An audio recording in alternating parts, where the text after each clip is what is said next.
അത് പെരുമ്പാവൂരൊക്കെ നമ്മൾ പോകുമ്പോൾ കാണാൻ സാധിക്കും, ഒരുപാട് ഫർണിച്ചർ ഷോപ്പുകൾ നമുക്ക് കാണാം. അപ്പം തീർച്ചയായിട്ടും ഈ ഫർണിച്ചർ ഷോപ്പുകളിലേക്കൊക്കെ നമ്മുടെ കമ്പനിയിൽ നിന്നായിരിക്കും പ്ലൈവുഡ് പോകുന്നത് അല്ലേ? പിവനിയറൊക്കെ പോകുന്നത് അവിടെ തീർച്ചയായിട്ടും. അത് പ്ലൈവുഡ് ഫർണിച്ചറിന് മാത്രം ഉപയോഗിക്കുന്ന ഒരു സംഗതിയല്ല, ഒരുപാട് കൺസ്ട്രക്ഷൻ റിലേറ്റഡ് ആയിട്ടുള്ള ഒരുപാട് കാര്യങ്ങൾക്ക് ആവശ്യമുള്ളതാണ് പ്ലൈവുഡ്. ഇപ്പോൾ പണ്ട് കാലത്ത് പലക കൊണ്ട്, അതായത് വണ്ണമുള്ള മരങ്ങൾ അവൈലബിൾ ആയിരുന്നു, അതിൻ്റെ പലക കൊണ്ട് നിർമ്മിച്ചുകൊണ്ടിരുന്ന പല സംഗതികളും ഇന്ന് പ്ലൈവുഡ് കൊണ്ടാണ്. പ്ലൈവുഡ് എന്ന് പറയുന്നത് 8x4, 8 അടി നീളവും 4 അടി വീതിയുള്ള ഒരു പ്ലൈവുഡ് കുറേ ഏരിയ കവർ ചെയ്യാനായിട്ട് സാധിക്കും. പലകയാണെങ്കിൽ അത് ഒരുപാട് വണ്ണമുള്ള മരം വേണ്ടി വരും, അത്രയുള്ള 8x4 ഒരു പലക കിട്ടണമെങ്കിൽ. അപ്പോൾ അതുകൊണ്ട് പ്ലൈവുഡിന് ഒരുപാട് സാധ്യതകളുണ്ട്. പ്ലൈവുഡ് കൊണ്ട് ഒരുപാട് ഉപയോഗങ്ങൾ നടക്കും. ഇന്റീരിയർ വർക്ക് ചെയ്യാനായിട്ട് കംപ്ലീറ്റ് പ്ലൈവുഡാണ് പോകുന്നത്. ഫ്ലോറിംഗ് വർക്കുകൾക്ക് പ്ലൈവുഡ് പോകുന്നുണ്ട്. പാക്കിംഗ് പർപ്പസിന് ഒരുപാട് പ്ലൈവുഡ് പോകുന്നുണ്ട്.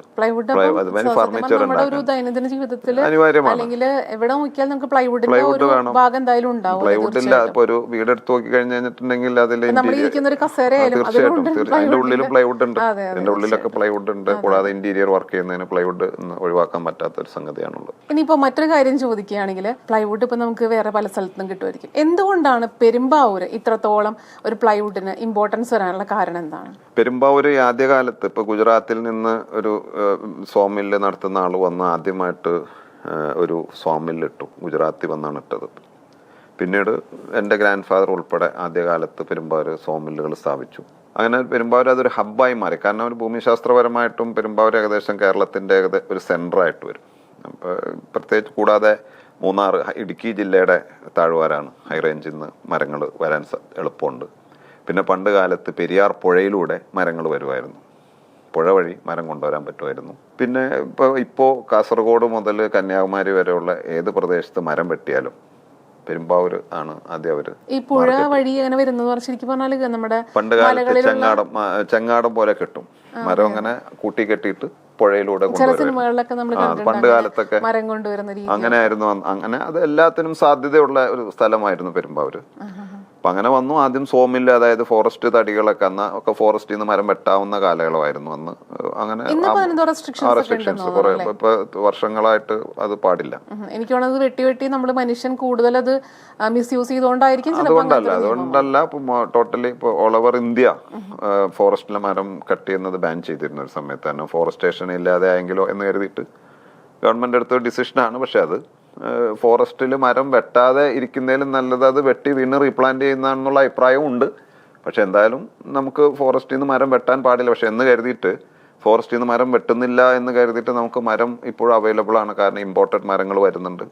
അതെല്ലാം പ്ലാന്റേഷൻ മരങ്ങളാണ്, ഫോറസ്റ്റ് ബർമയെന്ന് വരുന്നുണ്ട്.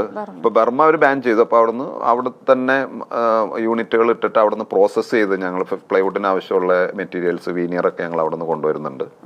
ആദ്യം അവിടുന്ന് മരം വന്നുകൊണ്ടിരുന്നതാണ്. മലേഷ്യയിൽ നിന്ന് വരുന്നുണ്ട്, അതുപോലെ ആഫ്രിക്കയിൽ നിന്ന് വരുന്നുണ്ട്, ബ്രസീലിൽ നിന്ന് വരുന്നുണ്ട്, പല രാജ്യം ഇപ്പൊ യൂറോപ്യൻ കൺട്രീസിൽ നിന്നൊക്കെ അതൊക്കെ പ്ലാന്റേഷൻ മരങ്ങളൊക്കെ ഉണ്ട്. ഇപ്പൊ യൂക്കാലി പോലെയുള്ള, അല്ലെങ്കിൽ സിൽവറോക്ക്, യൂക്കാലി, പോപ്പുലാർ പോലെയുള്ള മരങ്ങളൊക്കെ അവിടെ നിന്ന് ഇമ്പോർട്ട് ചെയ്യുന്നുണ്ട്. റേറ്റ് കൂടും. പക്ഷെ ഇവിടെ അവൈലബിൾ അല്ല. ഇവിടെ നമുക്ക് ഫോറസ്റ്റിൽ നിന്ന് മരം കട്ട് ചെയ്യാൻ പാടില്ലാത്തതുകൊണ്ട് നമ്മൾ എവിടെയൊക്കെ മരം അവൈലബിൾ ആണോ അത് കൊണ്ടുവന്ന് പ്രോസസ് ചെയ്യുന്നു. ക്വാളിറ്റി ഡിഫറൻസ് ഉണ്ടാവും. തീർച്ചയായിട്ടും അവിടെ നിന്ന് വരുന്ന മരങ്ങൾക്ക് കുറച്ചുകൂടി ക്വാളിറ്റി ഉണ്ട്. നമ്മുടെ ഇവിടെയും പ്ലാന്റ് ചെയ്യുന്ന മരങ്ങൾ ഇപ്പൊ യൂക്കാലി ആണെങ്കിൽ, സിൽവർ ഓക്ക്, അതുമാതിരി മില്ലിയാഡൂബിയ പോലെയുള്ള മരങ്ങൾ പ്ലാന്റ് ചെയ്ത് അതിനൊക്കെ ക്വാളിറ്റിയുള്ള മരങ്ങൾ തന്നെയാണ്. പിന്നെ അത് കൂടാതെ പ്ലൈവുഡിന് റബ്ബർ ഉപയോഗിക്കുന്നുണ്ട്. ഇപ്പൊ പാക്കിംഗ് കേസ് പർപ്പസിന് പോകുന്ന ഒരുപാട് പ്ലൈവുഡ് പാക്കിംഗ് കേസിന് പോകുന്നുണ്ട്. നമുക്ക് മെഷീനറികൾ പാക്ക് ചെയ്യാനും, അതുമാതിരി ഇപ്പോൾ എക്സ്പോർട്ട് ചെയ്യുകയാണെങ്കിൽ, ഇനിയിപ്പോൾ ഡൊമസ്റ്റിക് മാർക്കറ്റിലാണെങ്കിൽ വലിയ വലിയ മെഷീനറികൾ അതുപോലെയുള്ള സാധനങ്ങളൊക്കെ പാക്ക് ചെയ്ത് അയക്കാൻ, ലോറിയിൽ പാഴ്സൽ സർവീസിലൊക്കെ അയക്കുന്ന ഗുഡ്സ് ലോഡ് ചെയ്ത് വിടാനൊക്കെ ഈ പാക്കിംഗ് മെറ്റീരിയൽ ആയിട്ട് ഉപയോഗിക്കുന്നത് പ്ലൈവുഡാണ്. പിന്നെ എക്സ്പോർട്ട് മാർക്കറ്റിലേക്ക് ഇത് പോകുന്നുണ്ട്. അവിടെ ഫെൻസിങ്ങിന് വേണ്ടിയിട്ട് പ്ലൈവുഡ് ഉപയോഗിക്കുന്നുണ്ട്. പരസ്യ ബോർഡിന് പ്ലൈവുഡ് പോകുന്നുണ്ട്. പിന്നെ കൂടാതെ നമ്മുടെ കൺസ്ട്രക്ഷന് ഷട്ടറിങ്ങിന് പ്ലൈവുഡ്, ഫിലിം ഫേസ് പ്ലൈവുഡ് പണ്ട് കാലത്തൊക്കെ അറിയാലോ പലക വെച്ച് തട്ടടിച്ചുകൊണ്ടിരുന്നത്. അതെ അതെ. അപ്പൊ അതൊക്കെ പ്ലൈവുഡ് ആണ്, പല ഫിനിഷിങ് കിട്ടും. പണ്ടത്തെ കാലത്ത് മരമാണെങ്കിൽ പോലും അതിനൊരു Finishing ഇല്ല. മേ ബി യന്ത്രങ്ങളുടെ ആ ഒരു അഭാവം കൊണ്ടൊക്കെ തന്നെയായിരിക്കും ഇപ്പൊ കുറെ മെഷീൻസ് നമുക്ക് അതിനുവേണ്ടി വന്നിട്ടുണ്ട്. അപ്പൊ നമുക്ക് പ്ലൈവുഡിന് നല്ല ഫിനിഷിംഗ് ഉണ്ട്. ഇപ്പൊ അതാണ് കൺസ്ട്രക്ഷന് മുഴുവനും ഷട്ടറിംഗ് പർപ്പസിന് പോകുന്നത് പ്ലൈവുഡ് ആണ്. ഞങ്ങൾ മാനുഫാക്ചർ ചെയ്യുന്നുണ്ട്. ഇതിലിപ്പോ ഈ ഒരു സംരംഭത്തിലേക്ക് വന്നപ്പം എത്രത്തോളം സ്ട്രഗിൾസും സർവൈവ്സും മുജീബ് സാറിന് ഉണ്ടായിട്ടുണ്ടാവും?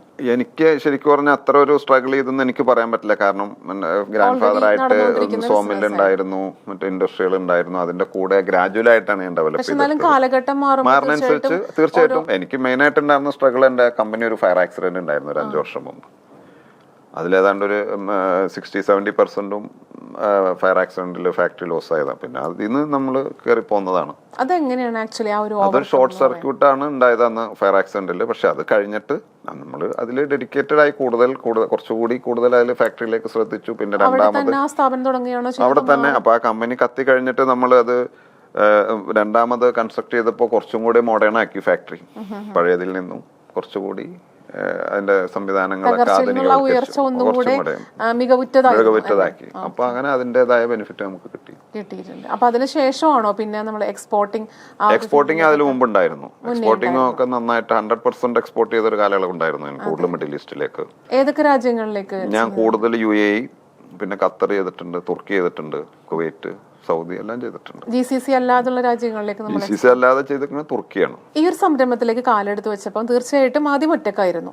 അതിനുശേഷം ഈ ഒരു സംരംഭം ഓരോ ഉയർച്ചകൾ താണ്ടി വരുമ്പോൾ അതിൽ കൂടെ നിൽക്കാനായിട്ട് സുഹൃത്തുക്കളും ബന്ധുക്കളും കുടുംബവും ഒക്കെ ഉണ്ടായിരുന്നോ? ബന്ധുക്കളും കുടുംബം എന്ന് പറയുന്നത് അതിന്റെ സപ്പോർട്ട് ഉണ്ടായിരുന്നു. പക്ഷെ എന്റെ ബിസിനസ്സിൽ അവരൊന്നും ഇൻവോൾവഡ് അല്ല. ഞാൻ ഇൻഡിവിജ്വൽ ആയിട്ട് തന്നെയാണ് ചെയ്യുന്നത്. അപ്പൊ ഈ ഒരു സംരംഭം ഒറ്റയ്ക്കാണ് മുജീബ് സാർ ഇത് ഇൻഡസ്ട്രി ഞാൻ ഒറ്റക്കാണ് കൈകാര്യം ചെയ്യുന്നത്. പിന്നെ ഇതിൽ എത്രത്തോളം സ്റ്റാഫുകളുണ്ട്? സ്റ്റാഫ് എന്റെ യൂണിറ്റില് ഏതാണ്ട് 200ഓളം സ്റ്റാഫ് ഫാക്ടറിയുടെ അകത്ത് ഉണ്ട്. കൂടാതെ ഓഫീസ് സ്റ്റാഫായിട്ട് ഒരു 15ഓളം പേര് ഓഫീസ് സ്റ്റാഫായിട്ട് ടോട്ടൽ ഒരു 225 അത്രയും പേരൊക്കെ 225-225 അടുത്ത് ആളുകൾ ഉണ്ട്. ഇതിപ്പോ എത്ര വർഷമായി നമ്മുടെ ഈ ഒരു സ്ഥാപനം? ഞാൻ 98ലാണ് ഇത് സ്റ്റാർട്ട് ചെയ്തത്, ഫാക്ടറി സ്റ്റാർട്ട് ചെയ്തത്.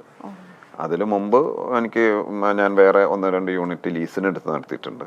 പിന്നെ ഞങ്ങളുടെ ഫാമിലിയുടെ ഇൻഡസ്ട്രി വേറെ ഉണ്ടായിരുന്നു. ഞാൻ ഇൻഡിവിജ്വലായിട്ട് ആദ്യം ചെയ്തത് വേറൊരു യൂണിറ്റ് പോയി ലീസിന് എടുക്കായിരുന്നു. അതിൽ എത്രത്തോളം ക്ലയൻസ് നമുക്കുണ്ട് ഇൻഡിവിജ്വലായിട്ട് സ്റ്റാർട്ട് ചെയ്തതിന് ശേഷം? ക്ലയൻസിന്റെ ഇപ്പൊ നമുക്ക് ഇന്ത്യയിൽ എവിടെ വേണമെങ്കിലും നമുക്ക് ക്ലയൻസ്, പ്രത്യേകിച്ച് സൗത്ത് ഇന്ത്യയിൽ ക്ലയൻസിനെ കിട്ടുക എന്നുള്ളത് ഒരു പ്രശ്നമല്ല. അവർക്ക് ആവശ്യമുള്ള ക്വാളിറ്റി ഇപ്പൊ എനിക്കെപ്പോഴും എക്സിസ്റ്റിംഗ് ആയിട്ടുള്ളത് ഒരു 50-60 ഡീലേഴ്സ് ആണ്. അത് അവർക്ക് തന്നെ നമ്മൾ റെഗുലർ ആയിട്ട് സാധനം കൊടുത്തോണ്ടിരിക്കുകയാണ്. ഹോൾസെയിൽ ആയിട്ടുള്ള വലിയ ഹോൾസെയിലേഴ്സ് ആയിട്ടുള്ള ആളുകൾ. പിന്നെ മിഡിൽ ഈസ്റ്റിലൊക്കെ 1-2 നല്ല പാർട്ടികളുണ്ട്. ആദ്യം ഞാൻ 100% മിഡിൽ ഈസ്റ്റിൽ കൊടുത്തോണ്ടിരുന്നപ്പോൾ ദുബായിലൊക്കെ എനിക്ക് ഓൾമോസ്റ്റ് എല്ലാ ബിൽഡിംഗ് മെറ്റീരിയൽ ഡിവിഷനായിട്ട് എനിക്ക് കോണ്ടാക്ട് ഉണ്ടായിരുന്നു. അവിടെയൊക്കെ സാധനം കൊടുക്കുന്നുണ്ടായിരുന്നു. ശരിക്കും നമ്മുടെ വേറൊരു ബിസിനസ് പേഴ്സൺ വന്നപ്പോഴും പറഞ്ഞൊരു കാര്യമാണ്, നമ്മൾ കുറേ ക്ലയൻസിലേക്ക് പോകുന്നതിന് പകരം എക്സിസ്റ്റിംഗ് ആയിട്ടുള്ള പെർമനന്റ് ആയിട്ടുള്ള ഒരു നല്ല ക്ലയൻസ് കുറച്ചുണ്ടെങ്കിൽ അതാണ് ഏറ്റവും ഒരു നല്ല. അതാണ് കൂടുതലും മെയിൻറ്റെയിൻ ചെയ്യുന്നത്. അങ്ങനെ അപ്പൊ അവർക്ക് ആവശ്യത്തിന് നമുക്ക് സാധനം കൊടുക്കാൻ പറ്റും, അവരുടെ ക്വാളിറ്റിക്ക് അനുസരിച്ച് കൊടുക്കാൻ പറ്റും. അതെ അതെ. നമുക്ക് എപ്പോഴും നല്ലൊരു ഡീലിങ്സ് ക്ലയൻസിനായിട്ട് നമുക്ക് എപ്പോഴും മെയിൻറ്റെയിൻ ചെയ്തു പോകാനായിട്ട് അതുകൊണ്ട് സാധിക്കും അല്ലേ?